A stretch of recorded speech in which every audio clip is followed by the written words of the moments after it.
இப்போது கமல் அவர்கள் அந்த தக்கலை விவகாரம் நீங்கள் பார்த்துருப்பீங்க. அது நீதிமன்றம் வரைக்கும் போயிருச்சு.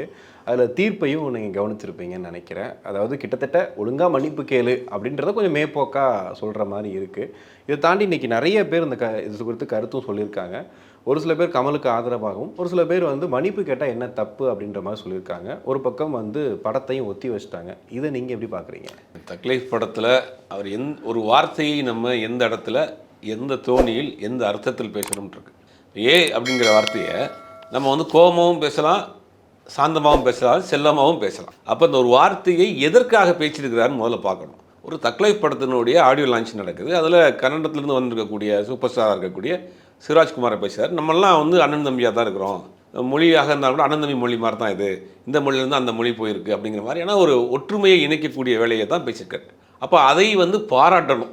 அதுக்கு இவ்வளோ பிரச்சனை பண்ணக்கூடாது, அவசியமே இல்லை. சொல்லப்போனால் அதுக்கு வந்து பாராட்டத்தான் செய்யணும். அதாவது அது கர்நாடகாவுக்கும் தமிழ்நாட்டுக்கும் ஒரு இணக்கமான ஒரு சுமூகமான ஒரு உறவை ஏற்படுத்துவதற்கு அந்த நோக்கத்தோடு தான் பேசினார்.